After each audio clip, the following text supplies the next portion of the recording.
Fala aí, meus caros alunos do primeiro ano. Essa videoaula, ela consiste na resolução, né? São comentários da primeira lista de língua portuguesa que vocês fizeram nesse período de suspensão de aulas, de quarentena, certo? Basicamente, as questões que vão aparecer aqui são questões de funções da linguagem, e acentuação, fonética e acentuação. São os módulos seguintes, aqueles que nós vimos em sala ainda, né? São 8 questões, tá? Recomendo que vocês prestem atenção, porque eu farei comentários a partir daquilo que está no material de vocês, e a leitura das apostilas é primordial, não tem como abrir mão da leitura dos módulos. Dúvidas, comentários poderão ser postados na sala de aula virtual para cada turma, certo? Então vamos lá. A primeira questão, vai ter sempre aqui embaixo, ó, qual é o assunto, tá? Funções da linguagem, ok? São 6 funções, cada função da linguagem referente a um elemento da comunicação. Na nossa última aula, antes da suspensão presencial, nós chegamos a ver quais são os 5 elementos, e eu disse para vocês que para cada elemento havia uma função correspondente, tá? Então, nesse sentido, nós demos o start em sala de aula e agora cabe a vocês complementarem esses estudos nesse período tão complicado, né, que a gente vai trabalhar à distância. Ok? Vamos lá. Essa questão é uma questão que trazia um trecho de um dos livros do escritor Lima Barreto, tá? Literatura brasileira. Aqui na apresentação eu recortei um trecho que é justamente um trecho do trecho, né? Que já estava recortado lá no simulado, na lista, porque é o que nos interessa, é onde está a nossa resposta, tá? Então vamos ao comando da questão. O texto de Lima Barreto explora o recurso da metalinguagem, ao comentar na sua ficção o próprio ato de compor uma ficção. Então, olha aí, o que seria a metalinguagem? No que consiste essa função da linguagem? É quando a coisa fala da coisa, tá? Essa é uma forma bem simples de explicar o que seria essa função. Aqui, no caso, eu teria um texto ficcional, um texto de Lima Barreto, que vai abordar a construção de um texto. Então, percebam, é um texto de ficção que vai comentar o escrever, que vai comentar a produção de um texto de ficção. Tá? Essa metalinguagem é o que vocês conseguem, por exemplo, verificar quando você está assistindo a um filme e nesse filme alguém está assistindo a um filme, né? Isso é metalinguagem. É esse o procedimento, né? O elemento da comunicação que é foco dessa função é o próprio código, tá? Então vamos lá. Esse recurso está exemplificado principalmente em... Então, onde é que esse recurso está exemplificado? Eu tenho aqui 4 trechos. Vamos ver em qual desses 4 trechos faz-se referência ao escrever, faz-se referência à produção de um texto, tá? Letra A. São, em geral, de uma lastimável limitação de ideias. Letra B. Vivo aqui só, isto é, sem relações intelectuais de qualquer ordem. Letra C. Vem dormir, Isaías. Deixa esse relatório para amanhã. Letra D. Já por 2 vezes tentei escrever, mas, relendo a página, achei-a incolor e comum. Então, olha lá. Em que alternativa eu tenho uma referência ao próprio ato de escrever, de produzir um texto? Na letra D, né? Quando eu tenho, por exemplo, aqui, ó, já por 2 vezes tentei escrever. Você está lendo um texto escrito por alguém e esse alguém está dizendo que tentava escrever alguma coisa, tá? Então, isso seria a metalinguagem, quando o código se debruça sobre o próprio código, certo? Beleza, questão tranquila, né? Próxima questão, ainda sobre funções da linguagem, já traz um poema do Manuel Bandeira. E aí, olha o que eu vou dizer para você agora. Todo poema, por ser um poema, faz-se jus ao trabalho com a função poética. O que é a função poética? É aquela função que opera sobre a mensagem. É aquela função cujo foco é o elemento mensagem. Tá? Então, preste atenção. Um poema, por ser um poema, atribui-se a si a função poética. Mas o que é mais importante para a gente é que os textos não trabalham somente com uma função. O que a gente vai encontrar é o que a gente chama de mescla de funções. tá? Então eu posso ter a função poética por ser um poema e mais uma ou mais duas, tá? Então vamos ver o que essa questão queria de você. Vamos ao poema. Nova poética. Vou lançar a teoria do poeta sórdido. Poeta sórdido, aquele em cuja poesia há a marca suja da vida. Vai um sujeito, sai um sujeito de casa com a roupa de brim branco muito bem engomada e na primeira esquina passa um caminhão. Salpica-lhe o paletó de uma nódoa de lama. É a vida.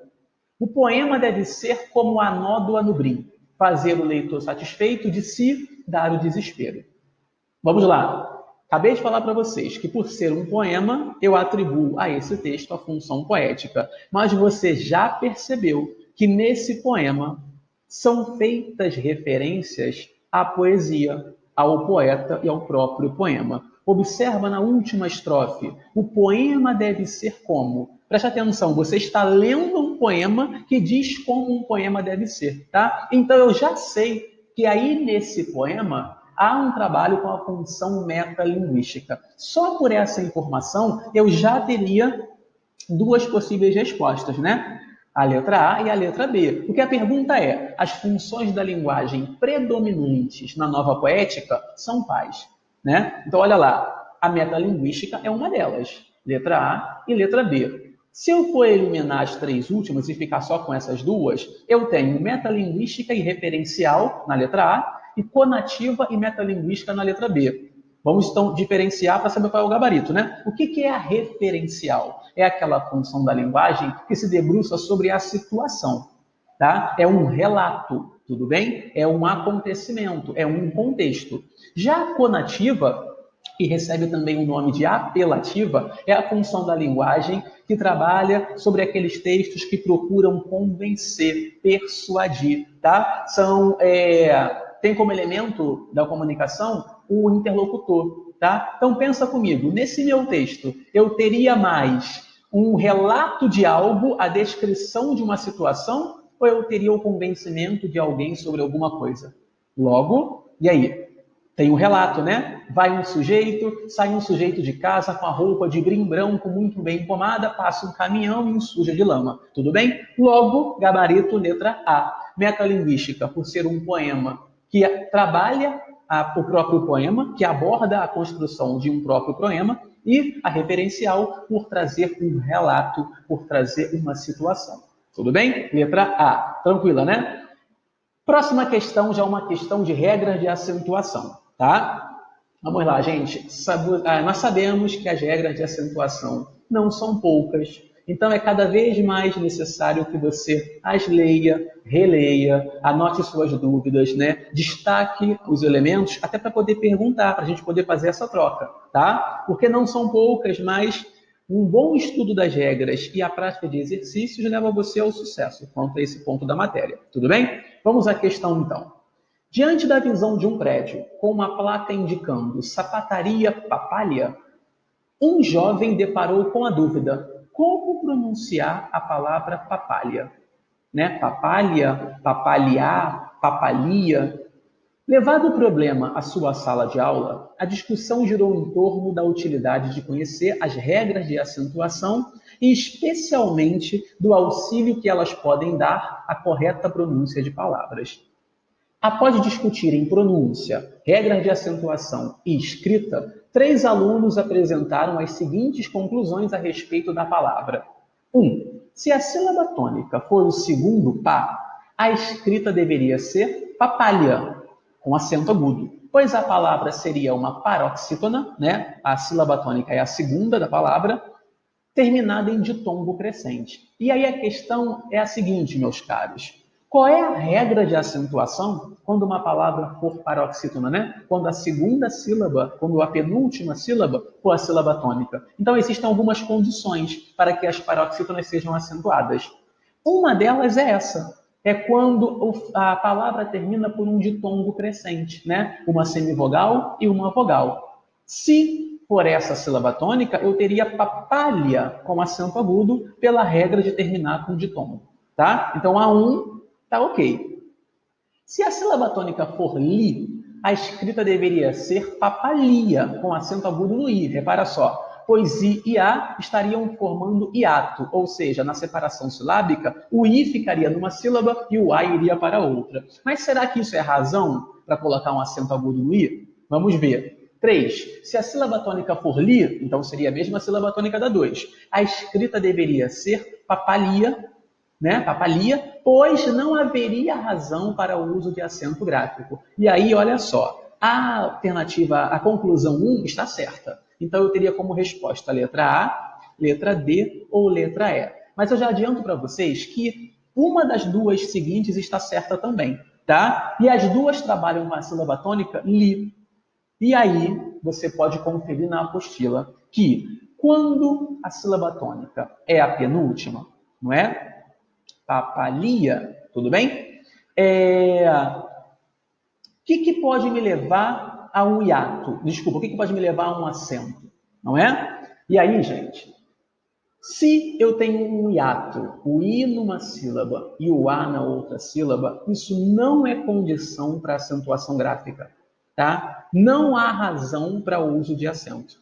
Eu teria o hiato, I numa sílaba, A na outra sílaba, mas isso não é condição para o acento gráfico, para o acento agudo. Repara só, na conclusão 1, se a sílaba tônica fosse pá, eu teria papalha, 3 sílabas. E aí, como termina com ditongo, eu coloco um acento na segunda.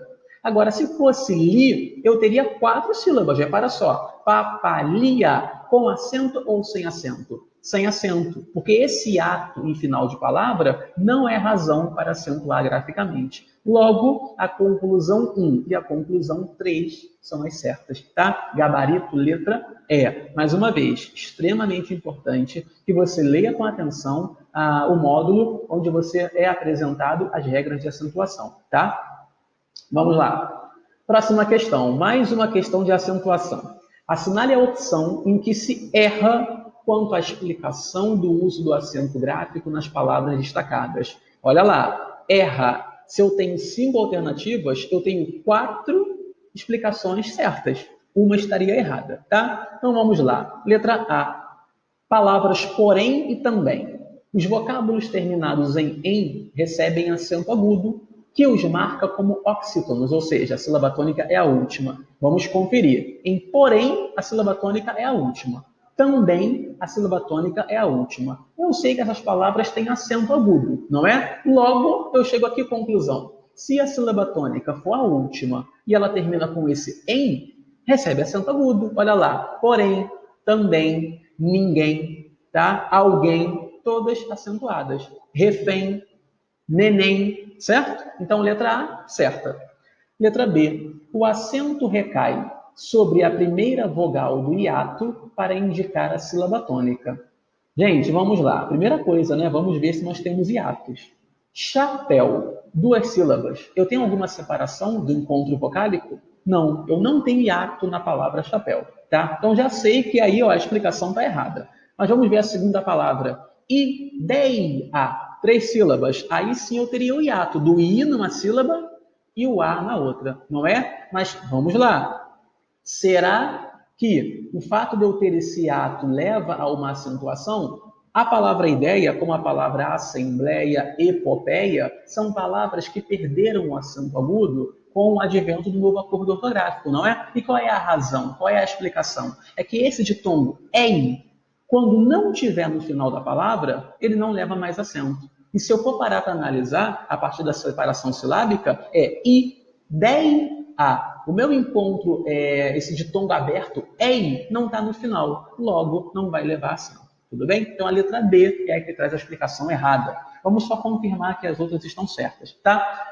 C. Palavras 3, chá e só. São 3 monossílabos, não é? Sílabas únicas. Tônicos, são sílabas fortes. Terminadas em A, E e O. São acentuados, não é? Leva-se em conta, nesta regra, a tonicidade dos monossílabos na frase. Ou seja, numa frase, essas palavras com uma sílaba só são sílabas fortes, ok? Logo levam acento. 3, né? Uma palavra como, por exemplo, pés, né? Um pé, acento agudo, 2 pés, acento agudo, chá, pá, lá, ma, né? Terminando em A, só, pó, dó, terminando em ó, tudo bem? Então, as três acentuadas por serem monossílabas tônicas. Agora, atenção, terminadas em a, e e ó, tudo bem? Quarta alternativa, títulos e hábitos. São três palavras de três sílabas. Olha lá, títulos, hábitos. E nas duas palavras, a sílaba tônica é a terceira de trás para frente, não é? Ou a primeira, tá? O que importa é a antepenúltima. Então, por isso que eu prefiro contar de trás para frente, porque ela poderia ter mais sílabas, tá? Então, olha lá, de trás para frente, última, penúltima, antepenúltima. Sabemos que essas palavras, quanto à tonicidade, são classificadas como proparoxítonas. E aí, qual é a regra de ouro para as proparoxítonas? Todas em português são acentuadas, tá? Por isso que título e hábitos levam acento, ok? E a quinta traz as palavras renânia e dicionários, né? São palavras paroxítonas, porque a sílaba tônica é a penúltima. Olha lá, renânia, dicionários, e terminam em ditongo. Tudo bem? Então, lembra, a gente viu isso já numa questão anteriormente. Paroxítonas terminadas em ditongo são acentuadas graficamente, tá? Então, a alternativa errada é a letra B, ok? Próxima questão, ainda de acentuação. Há dois tipos de palavras, as proparoxítonas e o resto. As proparoxítonas são o ápice da cadeia alimentar do léxico. Léxico como conjunto de palavras da língua, tá? As palavras mais pernósticas são sempre proparoxítonas. Para pronunciá-las, há que ter ânimo, falar com ímpeto. E despóticas ainda exigem acento na sílaba tônica. Sob qualquer ângulo, a proparoxítona tem mais crédito. É inequívoca a diferença entre o arruaceiro e o vândalo. Uma coisa é estar na ponta, outra no vértice. Ser artesão não é nada, perto de ser artífice. Legal ser eleito papa, mas bom mesmo é ser pontífice. Então, olha aí como o texto brinca, não é?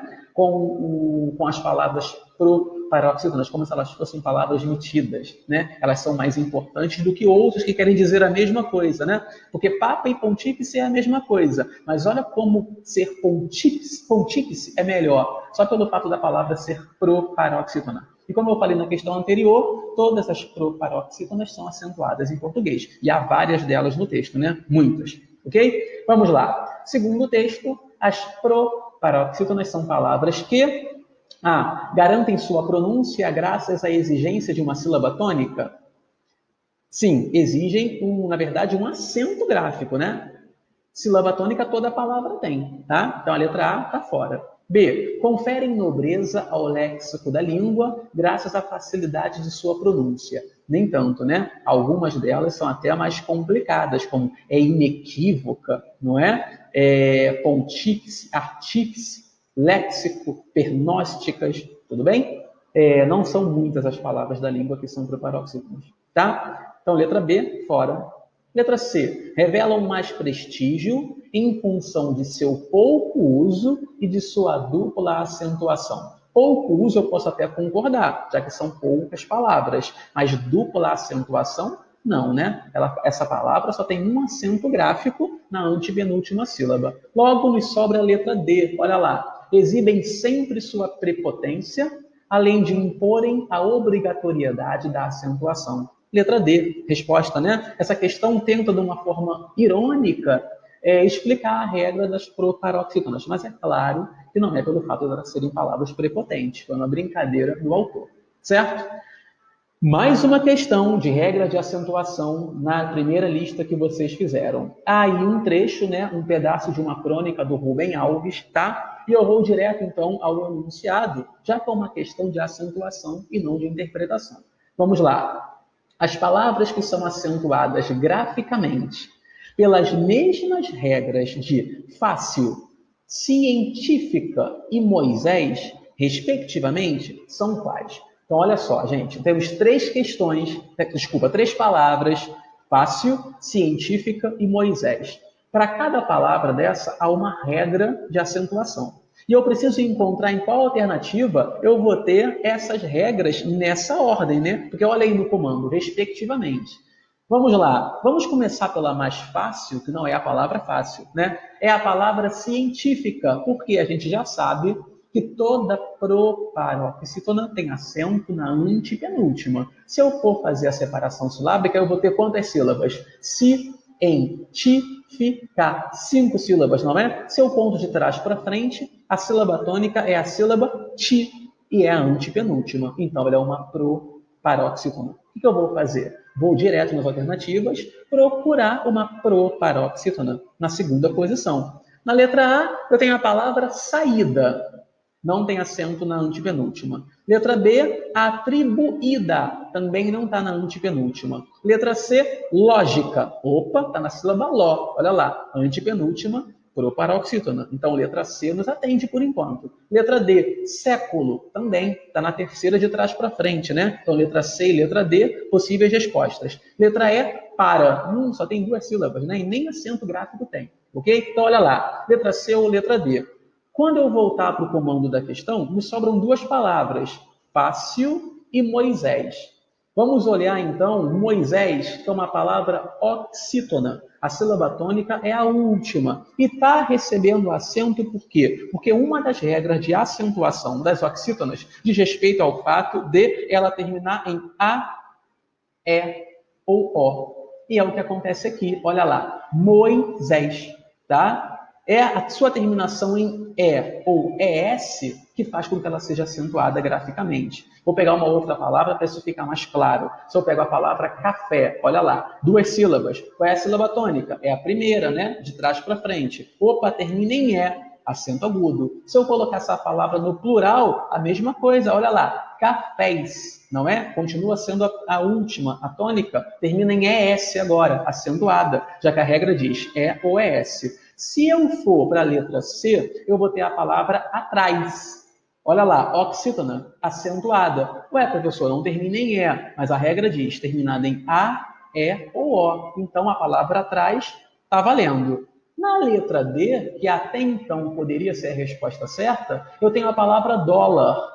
E a sílaba tônica não é a última, é a penúltima, acentuada por uma outra razão. Então, já sei que a resposta acaba sendo a letra C, né? Pelas palavras lógica e atrás. Só para a gente poder matar aí a alternativa, a primeira palavra do enunciado era a palavra fácil, não é? Paroxítona. A sílaba tônica é a penúltima, é a segunda de trás para frente e termina em L. Então, ó, fácil leva acento. Tá? A palavra hábil, de habilidade, leva acento. A palavra ágil, de agilidade, leva acento.